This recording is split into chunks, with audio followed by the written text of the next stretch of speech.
Okay, so in this lecture, we are going to talk about a sorting algorithm called merge sort as another example of an algorithm that we will show how to analyze the correctness and the running time briefly.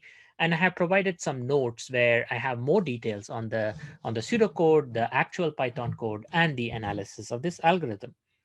So merge sort is a well studied algorithm because it illustrates a paradigm that we will study later in this class called divide and conquer. But before we go there, let's reiterate what is sorting.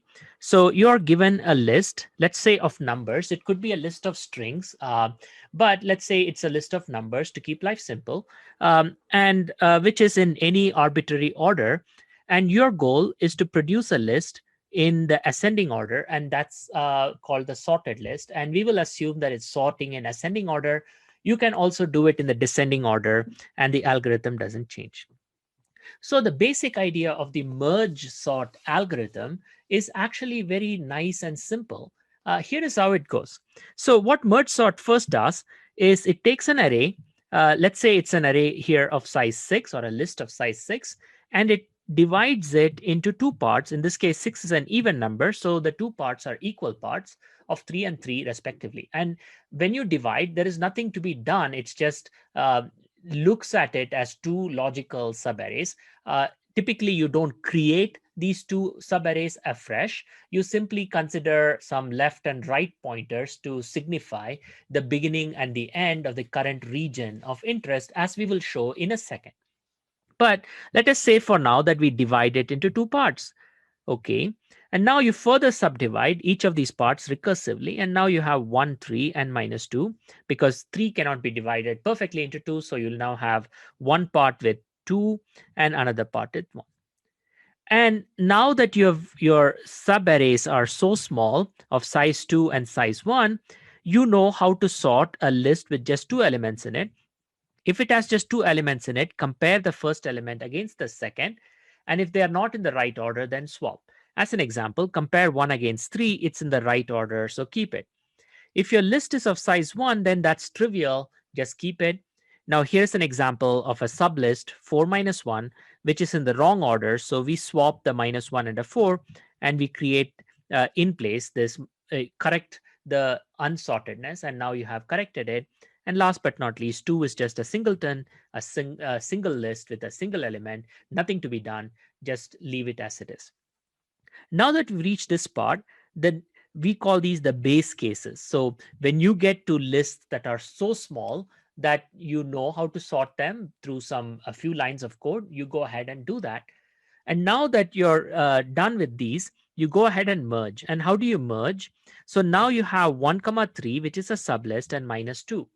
And so the merge part of the merge sort will take these two sublists and merge them back, but doing so in a sorted order. So minus 2, 1, 3.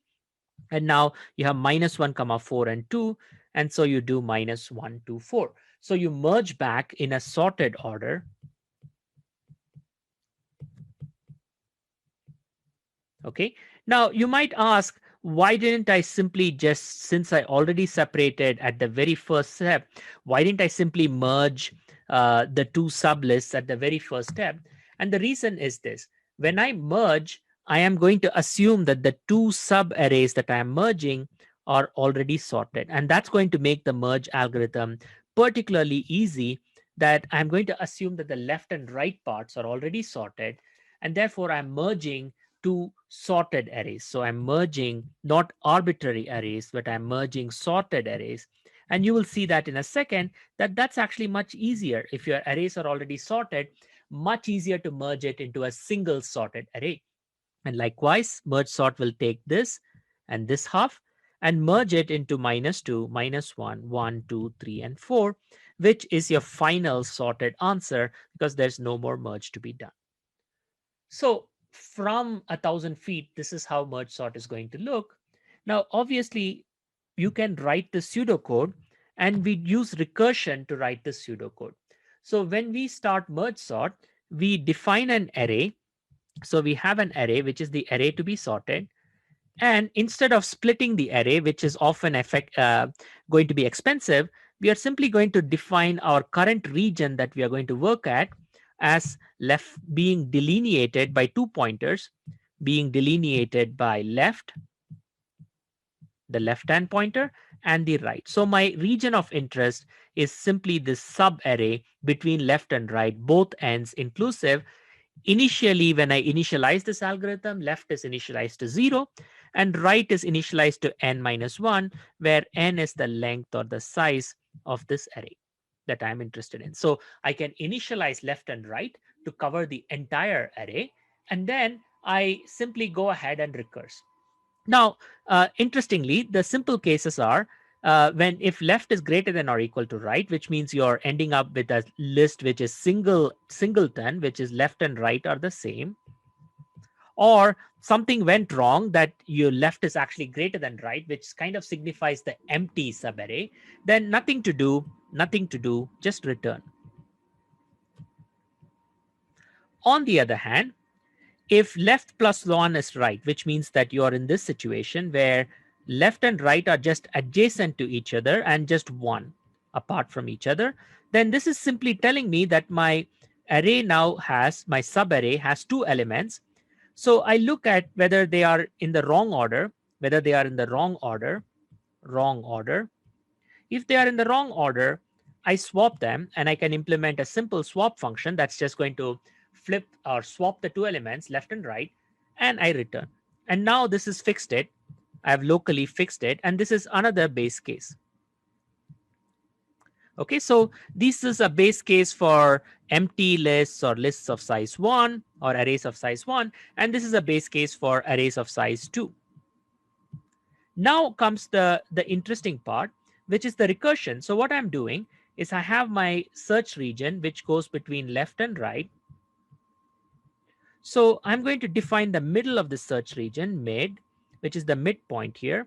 And I'm going to recursively call merge sort on the left half, and I'm going to call merge sort on the right half. So I'm going to call merge sort on left and mid, and I'm going to call merge sort on mid plus 1 and right. And now this left half is going to recurse all the way to the base case, and hopefully there is a merge algorithm that combines it. And when it comes back, it's going to get sorted. The left half is going to sort from left to mid, both ends inclusive. The right half is going to go from mid plus 1 to right. And when you call the second call to merge sort, that's going to sort the right half. And now you call the merge algorithm, and you simply specify that, hey, merge algorithm, here is the array from left to right that I'm interested in, and I split it in at mid, and I have sorted this half of the array from left to mid, and I have sorted the second half of the array from mid plus 1 to right. Could you please merge them into a single array in place and return it back to me? Okay, and that's the overall merge sort algorithm. And if you go back to the previous slide, hopefully you can see how this picture that I painted for you is being implemented here through this recursive pseudocode that I have given you. And I hope that's clear how that's happening. If not, there is a notebook, or you can pause here and stare at it and try to implement it, or look at the notebook we have provided.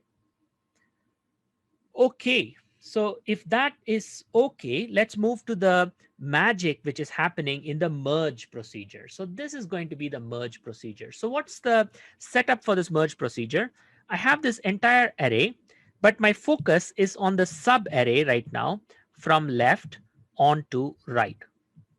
Okay, it's going to be on the subarray from left on to right, and that's the region of interest that I'm going to focus on. Everything else is out of my focus, and left and right are both inclusive. So it includes left and it includes right. So that's the region I'm interested in.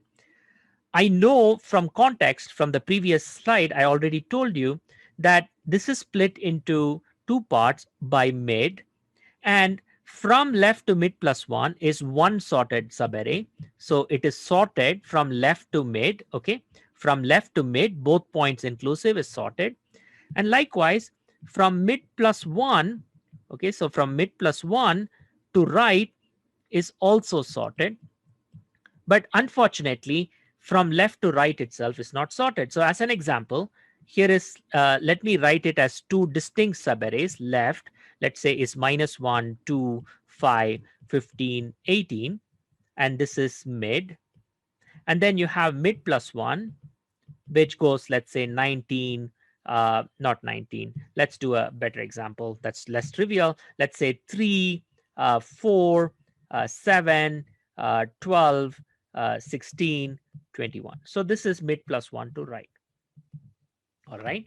And now this entire thing is part of the single array. And what I would like to do is merge them. And so that when I return, I have the merged result of this. How would I do that? Okay. Now, the way I would do it is like this. So first of all, it's kind of very tricky to do merge in place without creating an extra temporary store. You can do it, but you have to implement merge sort in a different way to do in place merge, which is very, very tricky. So instead of that tricky and hard algorithm, let me show you a easier algorithm where I create a temporary store, which is initially empty, but I'm going to keep the temporary result of the merge in here in the temporary store. And then I will copy the temporary store back into the array from left to right. And it will look as if I have fixed the array from left to right by merging it. But I will have to create this temporary store. It is an annoyance. And it's one of these reasons why merge sort is not as frequently used as something else we will talk about called quick sort later on. Now, the idea is very simple of merge sort. Let's start by implementing two indices, I and j, which are going to represent the current points at which I'm merging. And I'm going to keep iterating this loop while this index I is going to move right and the index j is going to move right, but they will move right at different pace. And so while I is still less than or equal to mid, so while I haven't exhausted the first half, and while j is less than or equal to right, which means I haven't exhausted the second half, let me do the following. Let me compare the elements at I and j. Whichever one is smaller, let me copy it over to temp. Okay. And then that pointer, since I got copied over, now the new I moves to I plus 1. But since j did not get copied over, j remains where it is. So this algorithm is just proceeding like this. And those are the two parts of the algorithm in the main while loop of the algorithm. And so now I is here pointing to the element 2, and 2 gets copied over because 2 is less than 3. Now I goes here and points to element 5, but 3 is less than 5. So 3 gets copied over and j moves right to the element 4. Now 4 is again less than 5. So 4 gets copied over and j moves once more to the right and now points to the element 7. Now 5 gets copied over because 5 is less than 7. Now I moves to 15. Now, likewise, you can see 12 gets copied over, then 15 gets copied over, and then here 16 gets copied over, then j moves to 21, and 18 gets copied over. Okay, now I has moved away. So you have completely written out the first half of the array, but you still have parts left in the second half. So after the main while loop is done, what merge does is it first checks if there are things left in the first half of the array to copy over, in which case I'm just going to iterate through whatever is left and copy it over. If there are things left in the second half, which means the j pointer is less than the right, then I will copy that over. And then I have finished the merge. In this case, I will copy over 21 because this case applies the second case. Now I will copy back from this temp store back into my original array so that I can fix everything. And when merge returns, the array from left to right will be sorted in as a single array, as a single subarray or sublist. That's kind of interesting. Okay, so hopefully this idea of merge is clear and natural. Okay, let's probably do one more example.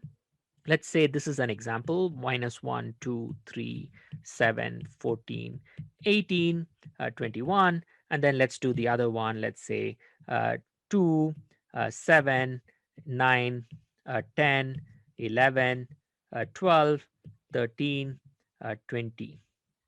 Okay, so let's say this was left. Okay, sorry, left.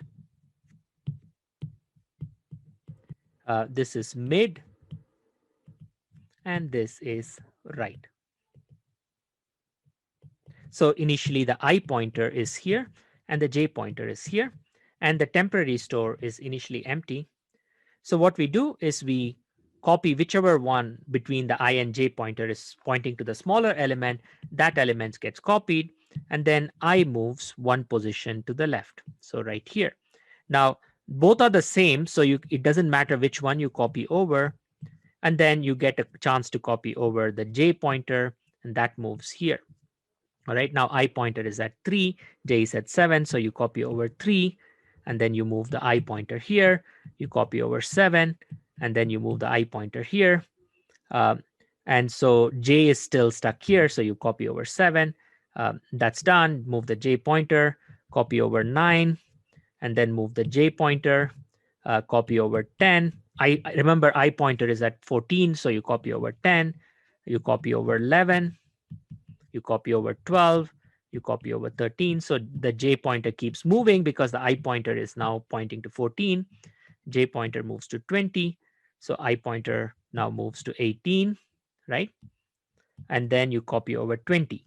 Now at this point, the J pointer has moved past, right? So you stop.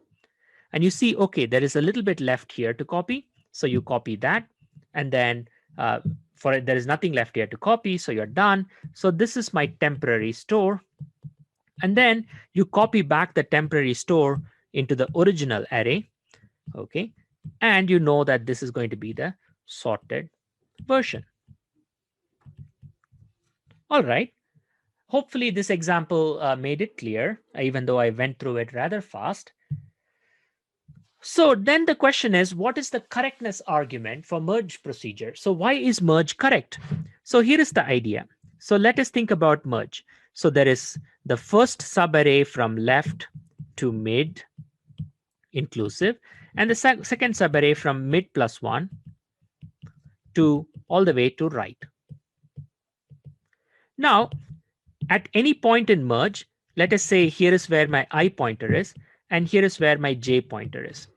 So the first property I will establish is that the temporary store so far has successfully merged the sublist from left to I minus 1 and the sublist from right mid plus 1 to J minus 1. So this sublist A and B, the merge, the actual merge of this little A subarray and the B subarray is in the temporary store already. And now that's important. And so what you can show then is if you iterate one more step, this process is still holds. So suppose the array at I is less than the array of J. So if the array of I is less than the array of J, then it's clear that the ith element here should go into merge before the jth element goes. So the algorithm, what the algorithm does, then maintains that the A region now expands to grow up to I, and I becomes I plus 1. And so this now becomes the new merge of this new region, which grows, and B remains the same. So you can see that the algorithm continues to maintain this property,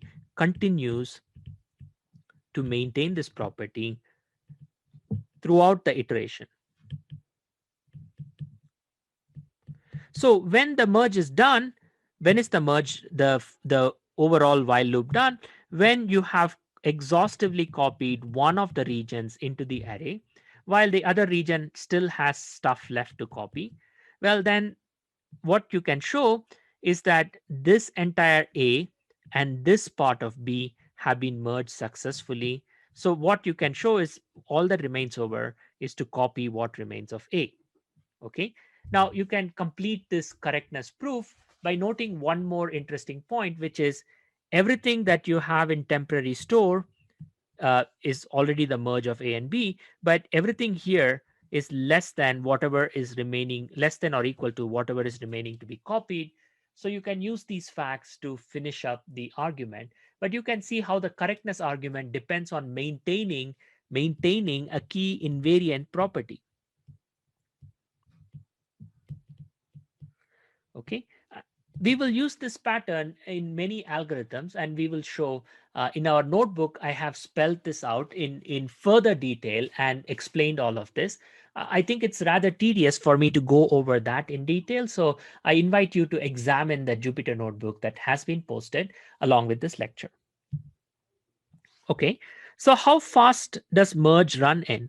So suppose I had input array from left to mid and from mid to right, then you can see that suppose I have my temporary store, you can show that every element gets copied into the temporary store exactly once. So every element gets considered and gets copied into temporary store exactly once. Okay, so what you can show is that for every copy, for every element that I copy into temporary store, I do a comparison between one element of left and one element in the right half. So this means that there are two comparison operators involved in filling every element. Okay, so for filling every element, there are about two comparisons plus one copy operator. And so let's say that's roughly 3 time units, but it's a constant. And each element in temporary store, it requires 3 time units, and the total number of elements in temporary store is just right minus left. So the running time of merge is simply the sum of the sizes of the two halves. It's simply the sum of the sizes of the two halves, which means that it's simply right minus left. Typically, you would say right minus left plus 1, because right and left are inclusive. So there are right minus left plus 1 elements. So running time of merge is right minus left plus 1. Okay, so this is kind of important. So merge runs in time that's proportional, and this is a big theta. This is a big theta or a big O, however you want to. If you are just looking at upper bounds, big theta would require you to also show examples, like a lower bound where you show examples of inputs to merge or inputs to merge that can take this much time, and that's not difficult to show. That's actually quite easy to show. So the running time of merge is this. So where you get from here is very interesting. You can now analyze the running time of merge sort. Let me do it at a high level. So here is the high level picture of merge sort. So suppose you started merge sort with an initial array of size n, and for the sake of simplicity, let's say n is a perfect power of 2, so that every time I divide, I end up with an even number. So what happens then is n gets divided into two subarrays of n by 2 and n by 2. Okay, now that gets divided into further into subarrays of n by 4, n by 4, and there are 4 of them. So there are 4 of them. So there are 4 subarrays of n by 4 we will encounter using merge sort. So 4 times n by 4. And you keep going until you get to a subarray of size 1, subarrays of size 1. And because this is perfectly even at every stage, you will end up with subarrays of size 1. And here, you'll end up with n subarrays of size 1. Okay, and each of this costs nothing or costs one step, which is just a recursion step. Okay, so let's not give a cost to the splitting just yet. Let's say we can just split. Okay, now the interesting thing is the merge. So this merge here between the first and the second subarray of size 1, let's say costs 2 units. And so you will have 2 units cost. And so now you have time spent, the cost of this merge is 2 units, and you are doing it for n by 2 of these problems of size 2. So at this step, if you look at this step in one shot, the cost is 2 times n by 2. And now you can say you can merge two subarrays of size 2, and so the cost here would be 4 units, but you're doing n by 4 of those. And then eventually you'll have 2 subarrays of size n by 2. and the cost at this step is 2 times n by 2. Okay, and eventually you end up with 1, which is the answer. So if you want to analyze the cost, then you can say at each step, you can say the total cost of all the merges I do at this level is n. The total cost of merges I do at this level is n. The total cost of merges I do at this level is n, n, n. So what you can claim here, and this is, you have to see this, is the cost of merge sort is n times the number of levels, the number of recursion levels I need to undergo. And what's the number of levels? The number of levels is the number of steps it takes when I go n to n by 2 to n by 4 all the way to 1. How many steps does it take? And that's the number of levels. And the cost of merge sort is n times the number of levels. And so how many levels are there? Well, if n is 2 to the k, then in the first level, you get 2 to the k minus 1. In the second level, you get 2 to the k minus 2, all the way to 2 to the k minus k. So you can conclude that the number of levels is actually k, where n is 2 to the k. So it's n times k. But what is k? K is just log n. So you can conclude that the time taken by merge sort is proportional to n log n plus some constant factors, which I don't get into. If you did a careful analysis, you can show that it's n log n. Okay, the base doesn't matter if you put a theta or if you say it's proportional. The analysis that I've showed here is just showing an upper bound, big O of n log n. So this is kind of interesting. So how does n log n compare with n squared, which is the complexity of insertion sort? So let's just compare these numbers, n log n and n squared. So let's say n equals 1 billion. So that's about 2 to the power 30. All right. So how long does it take to do an order n squared algorithm? About 2 to the power 60 or 10 to the power 18. So it's roughly a billion iterations. Whereas n log n is more like, it's a more genteel number. It's like 30 times 2 to the power 30. So this is like 30 million or 30 billion. So this is nice. So you can still consider running 30 billion operations on a computer. This is completely out of the way the wait times you would need on an existing computer. Existing computers, a single core existing computer will not be able to tackle an algorithm like this. And by the way, insertion sort, which we saw, has this complexity, whereas merge sort has this complexity. So this gives you an idea of how the complexity of a sorting algorithm is so important, because you can actually do it way faster, right? So about a billion times faster, billion x faster. So merge sort would become a billion times faster than an insertion sort. Of course, there's a constant factor which we are not talking about, so it won't quite be a billion, but it's in that order of magnitude, which is important to understand. I hope this was clear and informative, and I will post the notebook so that you can actually look at the details of this, and this would be important in the very first week to understand these details. Thank you.